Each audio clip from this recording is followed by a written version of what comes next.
कि अब अपनी ओर से मैं पहल नहीं करूंगा, एक्सेप्ट एक जगह प्रधानमंत्री जी को छोड़कर वहाँ मैं कोशिश करूंगा, क्योंकि उनकी मंत्रिपरिषद का मैं सदस्य भी हूँ, इसलिए उनसे, क्योंकि जिस दिन हमने पहली बार समझौता किया था तो नरेंद्र मोदी जी को प्रधानमंत्री बनाना है, पहली बार बिहार में अगर किसी पार्टी ने कहा था तो हमने कहा था। उस वक्त बिहार बीजेपी के कुछ लोग दूसरे व्यक्ति को प्राइम मिनिस्टर मटेरियल बता रहे थे, तब उपेंद्र कुशवाहा ने नरेंद्र मोदी जी को भारत का प्रधानमंत्री होना चाहिए इस बात को कहा था। उस वक्त जहाँ तक मुझको याद है, भारतीय जनता पार्टी ने आधिकारिक रूप से नरेंद्र मोदी जी को प्राइम मिनिस्टर का कैंडिडेट डिक्लेयर ही नहीं किया था।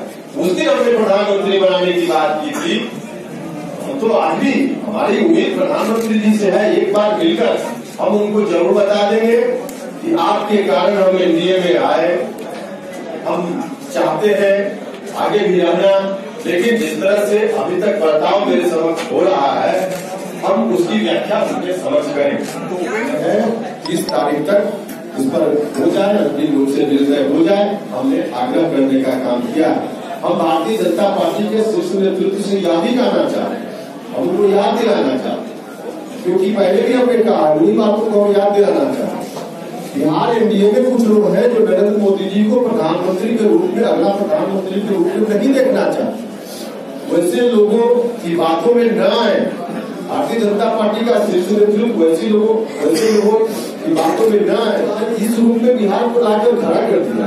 और वहाँ अगर कहा जा रहा है यहाँ से कि बहुत अच्छी स्थिति है और क्या क्या कहा जा रहा है पता नहीं, किस रूप में उनको भेज दिया जा रहा है, उनकी बातों में आकर अगर बीजेपी का शीर्ष नेतृत्व कोई भी राजनीति आगे के लिए करता है उनके लिए बहुत नुकसानदायक होगा। इसलिए हम उनसे कहना चाहते हैं कि समय रहते पहल करें और सीटों पर समझौता को अंतिम मंजिल तक पहुंचाएं। यही आज की बैठक का निर्णय था।